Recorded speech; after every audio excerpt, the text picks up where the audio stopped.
ABP news Kerala की उन लड़कियों और उनके परिजनों की बात सुनवा रहा है जिनका दावा है कि वो किसी न किसी तरह के जिहाद के बाद धर्मांतरण की शिकार हुई। हमारी संवाददाता केरल के अलग अलग इलाकों में गई और वहाँ कई ऐसी महिलाओं और लड़कियों से ऑन रिकॉर्ड बातचीत की।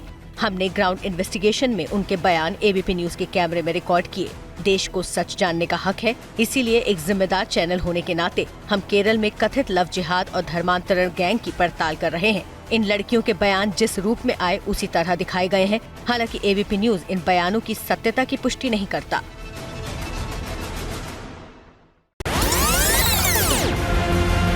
3 मई को मास्टर स्ट्रोक में हमने आपको केरल फाइल्स की रियल स्टोरी से रूबरू करवाया। अब तक आपने कासरगोड की रहने वाली श्रुति और त्रिशूर की रहने वाली अनखा की बातें सुनी। दोनों ने बताया कि वो कैसे कन्वर्जन गैंग का शिकार बनी और किस तरह दोनों का ब्रेन वॉश किया गया था। I beaten my mother once. I was supposed to go to namaz.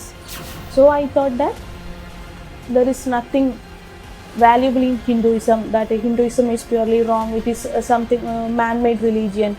1 2 3 नहीं बल्कि धर्मांतरण के दंश की कहानियों का जखीरा लेकर हम आपके सामने आए। हम आगे बढ़ते गए और एक के बाद एक हमें ऐसे किरदार मिले जिनकी कहानियों को आपके लिए जानना और हमारे लिए दिखाना कितना जरूरी है, ये आप हमारी अगली कड़ी को देखकर अंदाजा लगा सकते हैं। इसी कड़ी में आज आप उन माता पिता की बातें सुनेंगे जिनकी बेटी कन्वर्जन वाले ट्रैप का शिकार हो गई।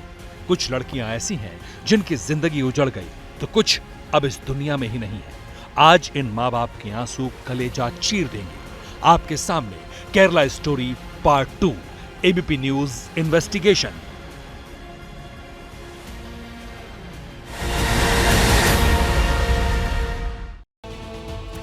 मास्टर स्ट्रोक पे आप सभी का बहुत बहुत स्वागत है। मेरा नाम रुबिका लियाकत है और मास्टर स्ट्रोक में Kerala story part 2 ABP news का इन्वेस्टिगेशन लेकर हम हाजिर हो गए हैं। यह खास एडिशन है। अपने आंख, नाक और दिमाग को खोल कर बैठिएगा। आज ये जो शो है ये कहां से शुरू करें, ये बहुत महत्वपूर्ण था हमारे लिए, क्योंकि कल जिन लोगों ने शो नहीं देखा है वो आज इस शो को देखकर समझ जाए कि हम किस तरफ इशारा कर रहे हैं और हमारी इन्वेस्टिगेशन का कंक्लूजन क्या है। मैं शो को शुरू करूं उससे पहले कहावत आपसे शेयर करना चाहती हूं। कहते हैं कि the 2 most powerful warriors are patience and time, यानी सब्र और समय 2 सबसे ताकतवर योद्धा हैं। और मैं ये बात उन स्टोरीज से रिलेट कर सकती हूं जिन्हें पिछले 2 दिनों में मैंने देखा है, सुना है, महसूस किया है। केरल की रहने वाली कुछ लड़कियों की ये कहानी है।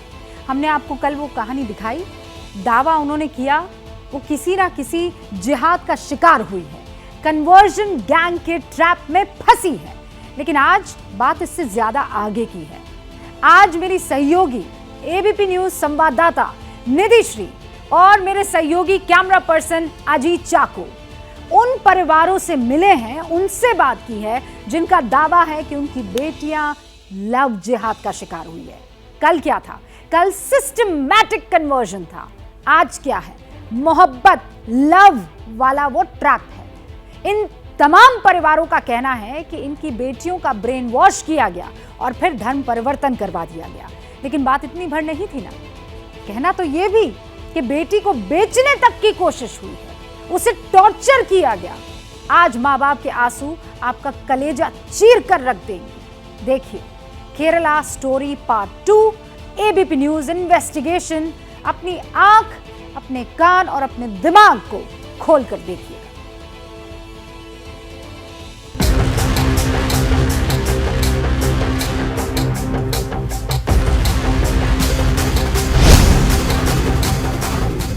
केरल के कन्वर्जन गैंग का स्याह सच क्या है? कन्वर्जन गैंग के कितने चेहरे, कितने मोहरे अब भी एक्टिव हैं? आज तक ये गैंग कितनी बेटियों की किस्मत में बर्बादी की इबारत लिख चुका है? इन सवालों की पड़ताल जरूरी थी। सुलगते सवालों का तिलिस्म टूटा। ABP news investigation Kerala part 2 में। केरल में सच्चाई की पड़ताल के लिए सबसे पहले हम त्रिवेंद्रम पहुंचे। ज्यादातर लोग हमें ऐसे मिले जो कैमरे पर बात करने के लिए तैयार नहीं थे, लेकिन अलग अलग तरह के जिहाद से आजाद हुई महिलाएं जब सामने आई एबीपी न्यूज के कैमरे पर, जब उन्होंने अपनी कहानी बयां की तो धीरे धीरे धर्म के ठेकेदारों की परत दर परत सच्चाई सामने आने लगी।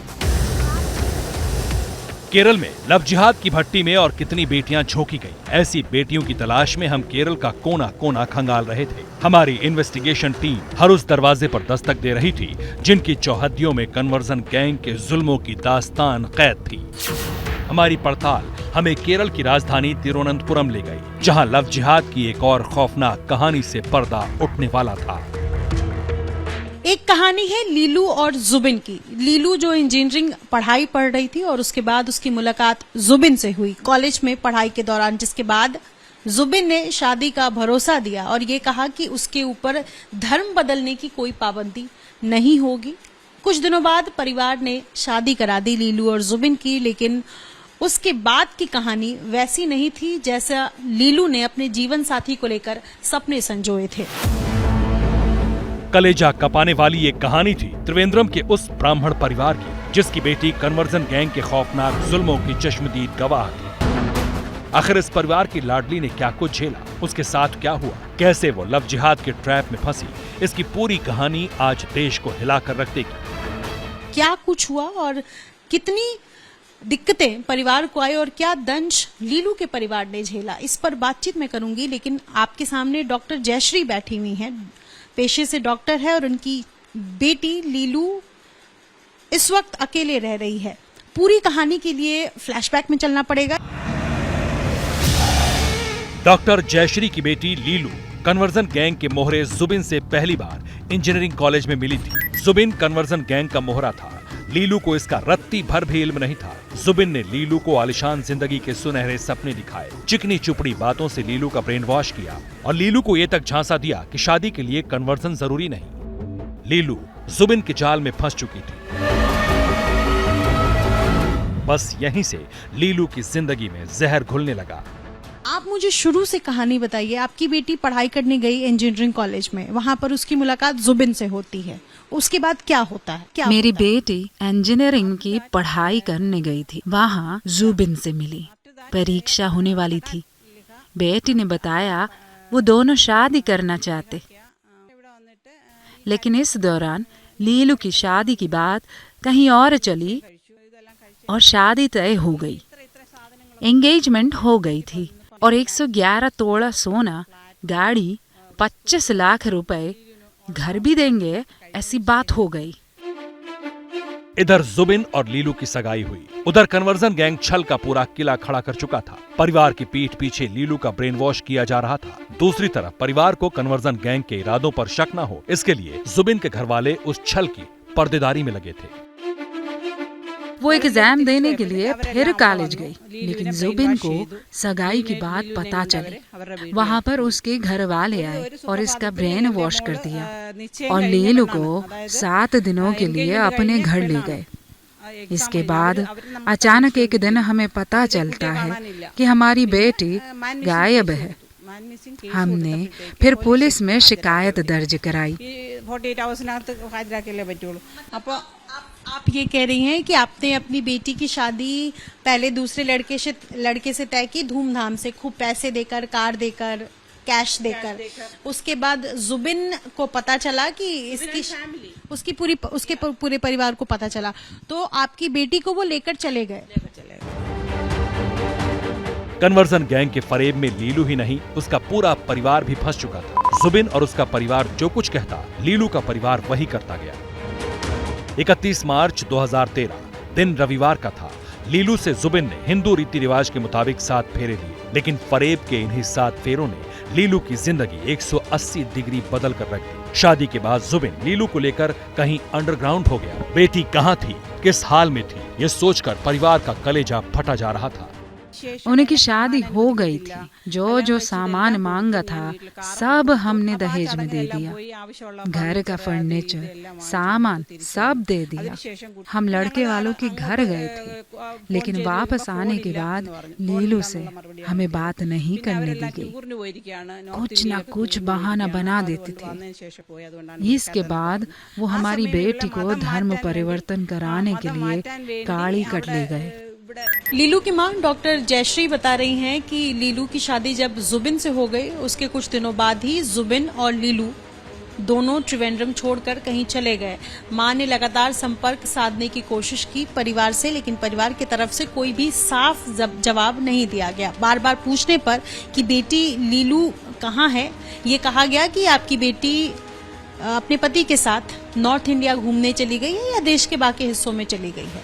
लेकिन सच्चाई क्या थी? सच्चाई ये थी कि इनकी बेटी को कोड़िकोड स्थित किसी इस्लाम सभा में धर्म परिवर्तन के लिए लेकर जाया गया था। ये परिवार के लिए चौंकाने वाला भी था और इसके साथ साथ परेशान करने वाला भी था।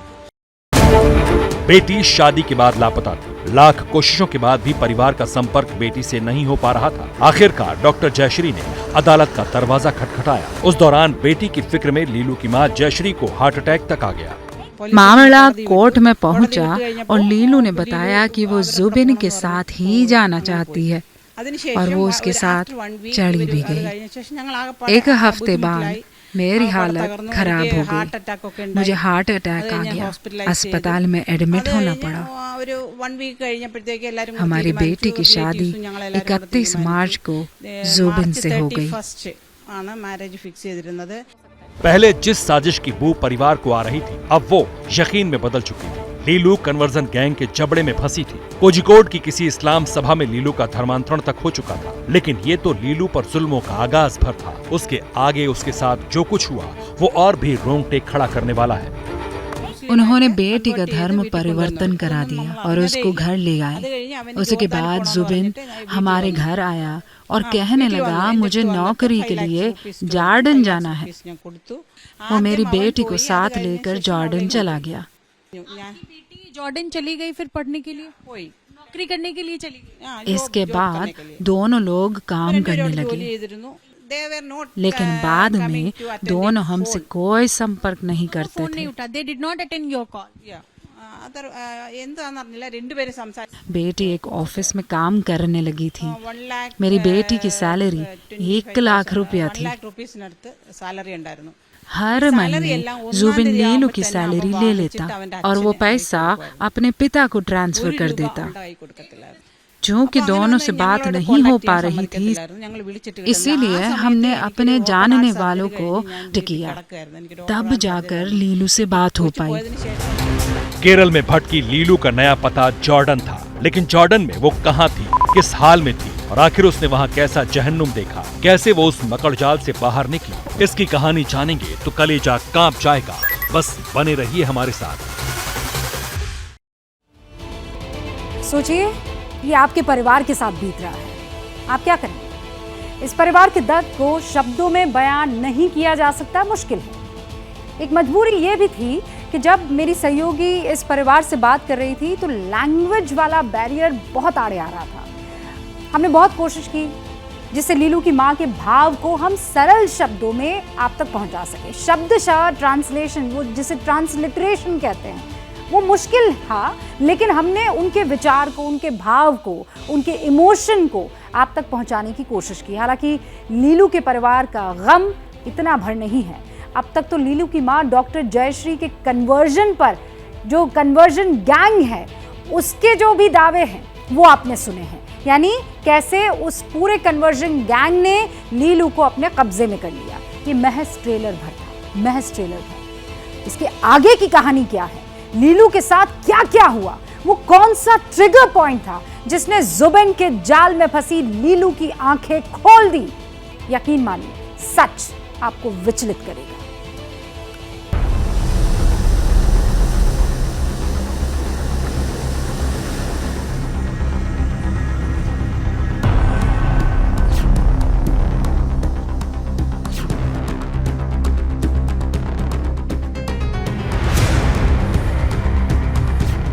बेटी लीलू पर डॉक्टर जयश्री के दावे चौंका रहे थे।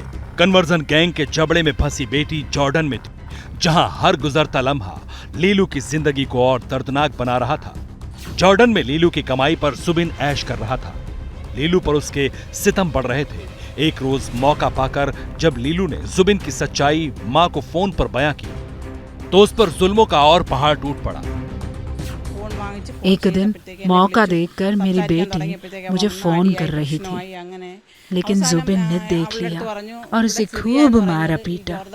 जुबिन ने लीलू को बताया कि जॉर्डन के पास सीरिया है और मैं तुम्हें वहां भेज सकता हूं और मुझे इसके लिए 1 करोड़ रुपए मिल सकता है।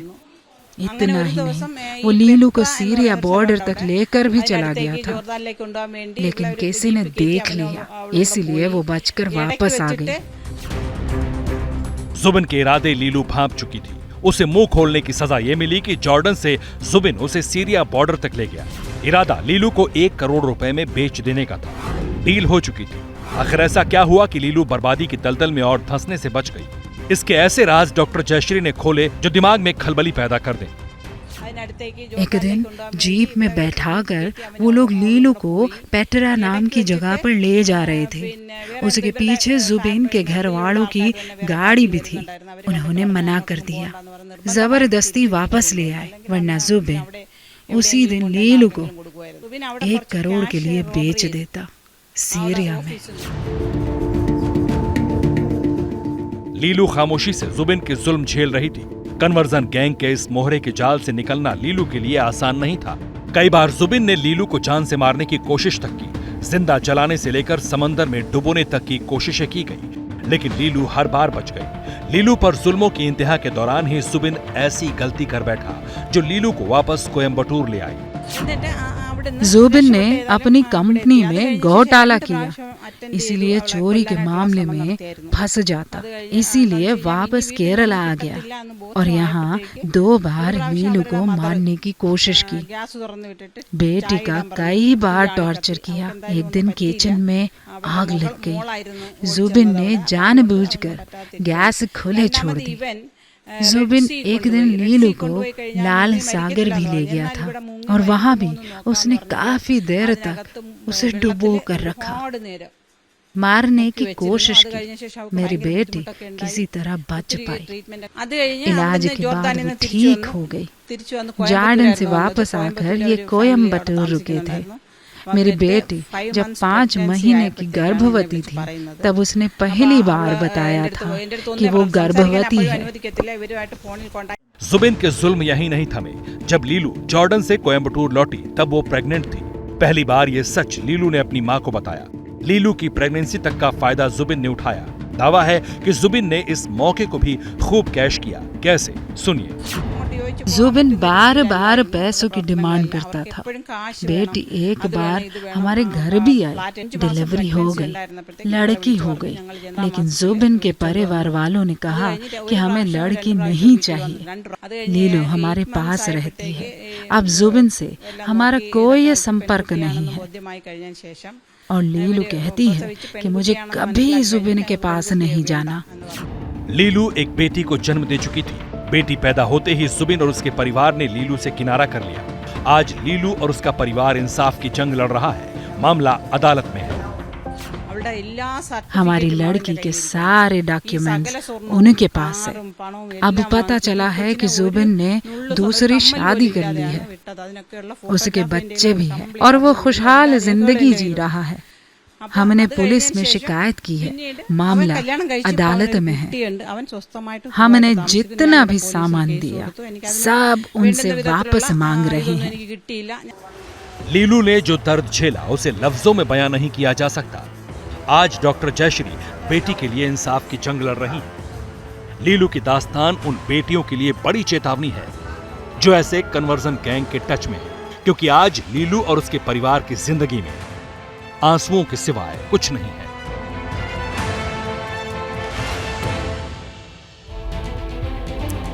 लीलू की मां तो कैमरे पर आई, लेकिन लीलू कैमरे पर नहीं आई।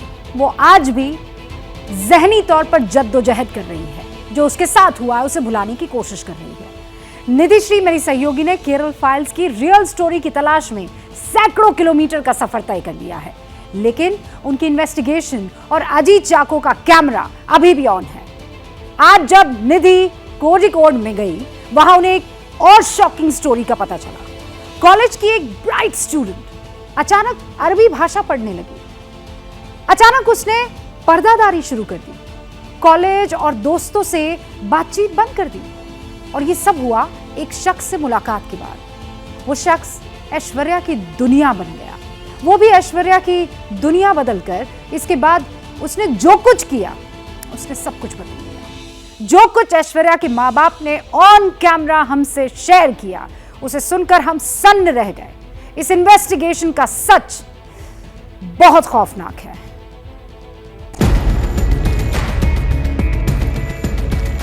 अब हमारी मंजिल थी केरल में ऐश्वर्या का घर।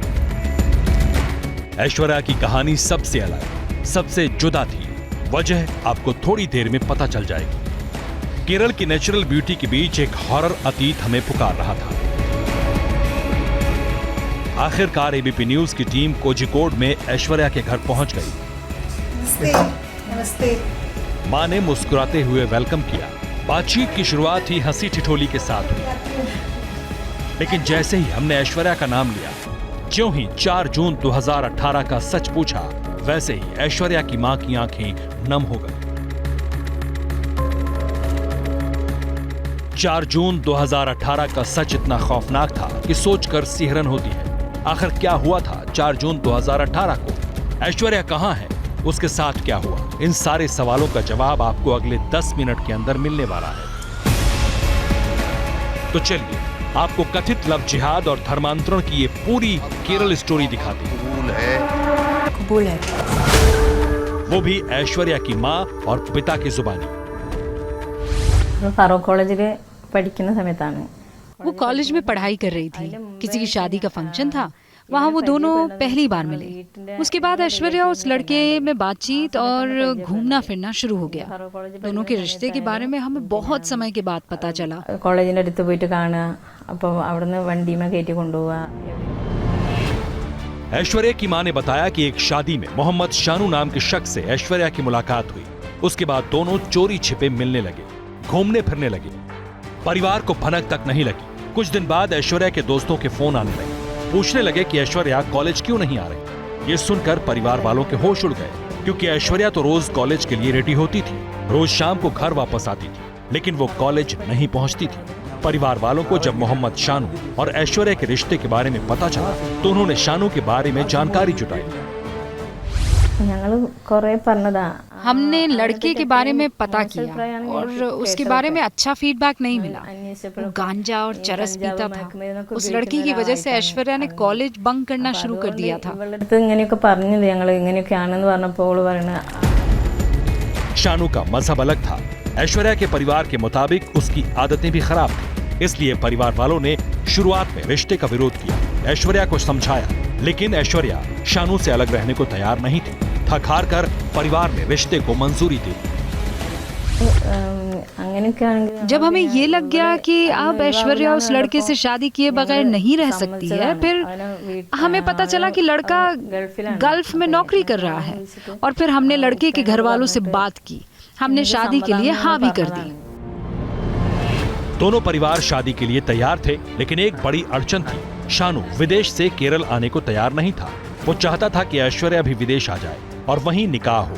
अब ऐश्वर्या की फैमिली को लगने लगा कुछ तो गड़बड़ जरूर है। एक दिन गजब हो गया। घर पर ऐश्वर्या के पासपोर्ट वेरिफिकेशन के लिए पुलिस वाले आए। परिवार के होश उड़ गए। उन्होंने वेरिफिकेशन को मंजूरी नहीं दी। ऐश्वर्या से उसका मोबाइल भी छीन लिया, लेकिन विदेश में बैठा शानू अपने दोस्तों और रिश्तेदारों के जरिए ऐश्वर्या को मोबाइल मुहैया करा रहा था। ऐश्वर्या से हमने उसका मोबाइल ले लिया, फिर भी उसके पास मोबाइल आया। ये मोबाइल वो लड़का अरेंज करवाता था। 3-4 बार मोबाइल हमने ले लिया तो वो गुस्सा हो गई।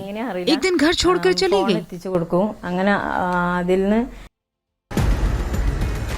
ऐश्वर्या की तलाश में परिवार ने केरल की खाक छान ली। कुछ पता नहीं चला। थक हार कर पुलिस में शिकायत दर्ज कराई, लेकिन पुलिस ने कोई एक्शन नहीं लिया। पुलिस दोनों के बालिग होने का हवाला देकर पल्ला झाड़ लेती। फिर एक दिन घर वालों को ऐश्वर्या का फोन आया।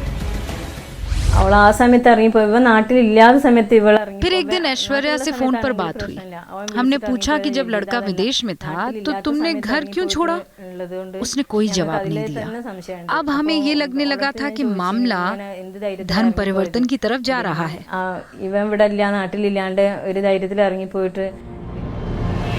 इस बीच 4 जून 2018 का दिन आ गया। परिवार पर दुखों का पहाड़ टूट पड़ा। पास के ही किराए के घर में ऐश्वर्या ने फांसी लगाकर जान दी। അപ്പോൾ വാടക വീട്ടിന്റെ താക്കോല് ऐश्वर्या की मौत के बाद पुलिस आई, फांसी वाली जगह से कुछ सामान लेकर चली गई। उसमें एक डायरी भी थी, लेकिन बाद में हमें पता चला कि डायरी से कुछ पन्ने गायब है। पोस्टमार्टम में पता चला कि ऐश्वर्या के चेस्ट पर एक टैटू था जिसमें इंग्लिश में शानू लिखा था। शानू जो कि लड़के का नाम था। ഞങ്ങൾ പിന്നെ കിട്ടിയപ്പോൾ പേജുകൾ മിസ്സാവുകയൊക്കെ ചെയ്തു। परिवार वालों का दावा है कि ऐश्वर्या की मौत की वजह सिर्फ मोहम्मद शानू है, क्योंकि ऐश्वर्या को पता चल गया था कि जिस शानू के लिए वो अरबी पढ़ने लगी, पर्दा करने लगी, उस शानू का कई और लड़कियों से भी अफेयर था। ये सच ऐश्वर्या के लिए सदमा था जिसे वो बर्दाश्त नहीं कर पाई। हालांकि ऐश्वर्या ने कभी भी सीरिया या इराक जाने की बात परिवार से शेयर नहीं की। वो इस्लामिक स्टेट में भर्ती होना चाहती है, ये थ्योरी भी कभी सामने नहीं आई। लेकिन परिवार के लोगों से ऐश्वर्या ने ये जरूर कहा था कि आरएसएस के खिलाफ लड़ने के लिए इस्लामिक स्टेट आया है। ऐश्वर्या के मरने की वजह शानू था। शानू का सच उसे पता चल गया था। शानू का कैरेक्टर उसे पता चल गया था। वो कहती थी आरएसएस के खिलाफ मुकाबला करने के लिए आईएस आया है, इस्लामिक स्टेट आया है। जब हमने शादी के लिए हाँ कर दी थी तो पासपोर्ट और वहाँ बुलाने का मकसद क्या था? इसीलिए हमें लगा कि ये लव जिहाद का मामला है। परिवार वालों का आरोप है कि एक विधायक के दखल की वजह से केस रफा दफा हो गया। आज इस घर में ऐश्वर्या की कमी बुजुर्ग माँ बाप को रोज तड़पाती है। ऐश्वर्या ने कॉम्पिटिशन्स में जो ट्रॉफी और मेडल जीते थे, घर वाले आंसुओं के साथ उन लम्हों को याद करते हैं। कोझिकोड की ऐसी केरल स्टोरी है जिसमें एक होनहार स्टूडेंट की जान चली गई। उसने जो जो ख्वाहिशें की थी सब अधूरी रह गई। परिवार वालों को लगता है कि अगर शानू ऐश्वर्या की जिंदगी में ना आया होता तो आज उनकी बेटी जिंदा होती। अब एक बार दिल पर हाथ रखकर सोच कर देखिए, जिस बेटी को परिवार ने नाजों से पाला हो, जिसके लिए सपने संजोए हो, अगर वो इस तरह किसी कन्वर्जन गैंग के ट्रैप का शिकार हो जाए। सच्ची मोहब्बत नहीं है, हमें मोहब्बत से कोई परहेज नहीं है, लेकिन अगर कोई धोखे से इस तरीके से बच्चियों का ब्रेन वॉश करे कि उनको आखिरकार मौत को गले लगाने लगे, तो क्या कहें? नौबत ये आ जाए कि बेटी की जान चली जाए तो आप क्या कहें? उस माँ बाप के दिल पर क्या बीत रही होगी, आप सोचिए। ऐश्वर्या के परिवार के पास उसकी सिर्फ अब यादें बची हैं, लेकिन हमारी पड़ताल अभी जारी थी। हमारी रिपोर्टर निधि श्री ये जानना चाहती थी कि आखिर जो लड़कियां सो कॉल्ड कन्वर्जन गैंग का शिकार हुई है, जो अपनी रजा से परिवार से अलग हुई है, दूसरा धर्म अपना लिया है, अब उनकी जिंदगी कैसी है? यही इन्वेस्टिगेशन हमें केरल के एक और शहर कोट्टायम लेकर पहुंची।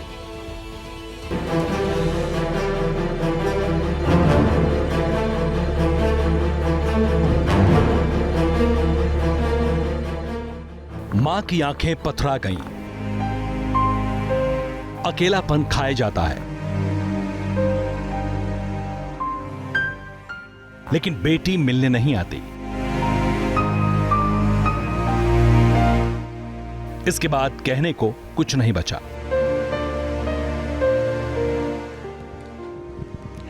कलेजा चीरने वाली ये तस्वीरें एक मां की बेबसी को बयां करने के लिए काफी हैं।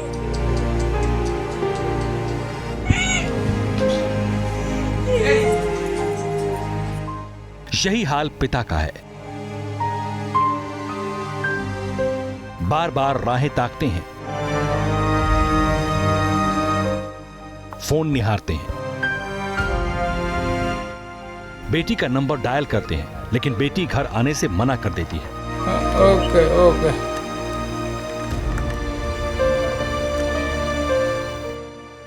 पिता मन महसूस कर रह जाते हैं,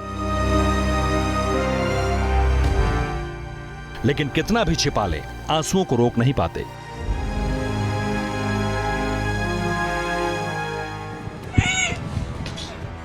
केरल में हम अब तक जितने भी परिवार वालों से मिले, उन सब का अपना दर्द है।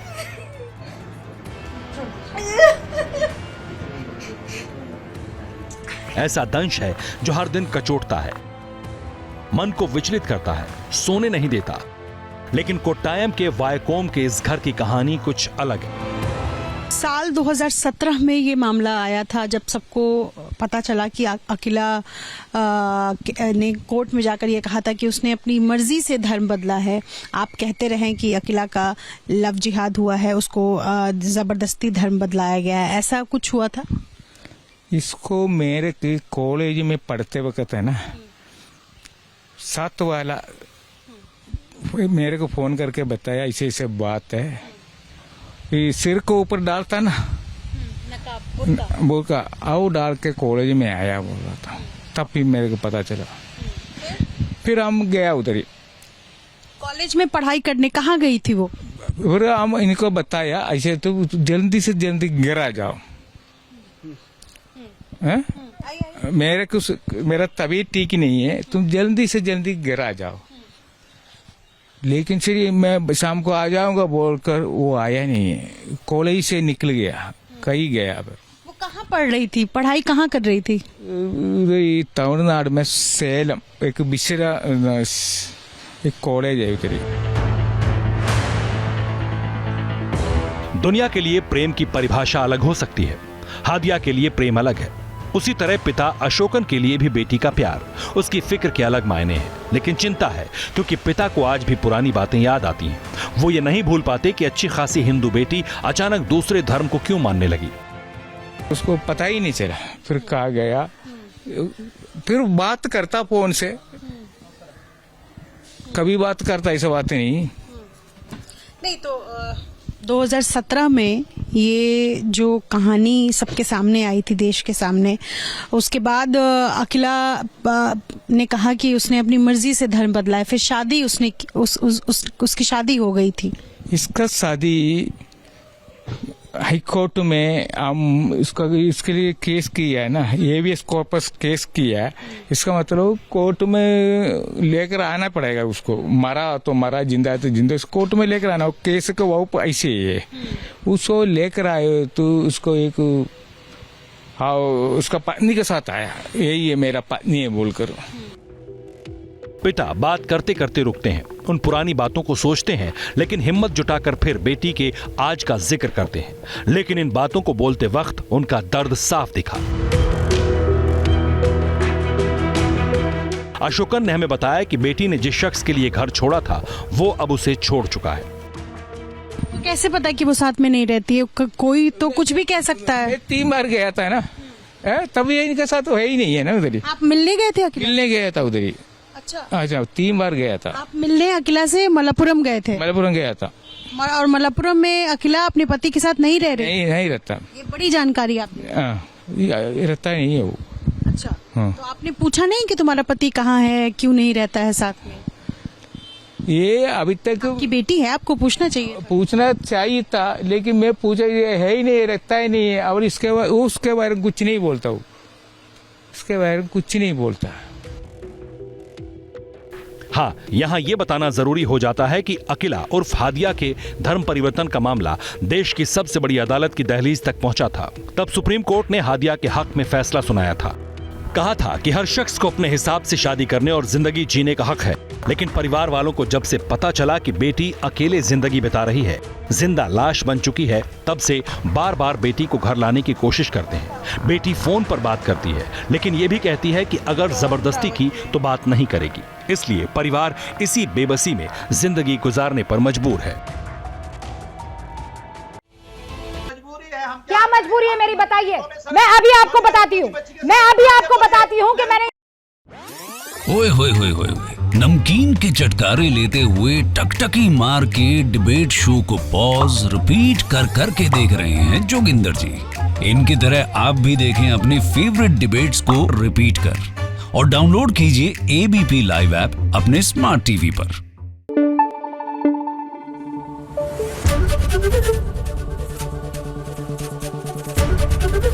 एबीपी न्यूज आपको रखे आगे।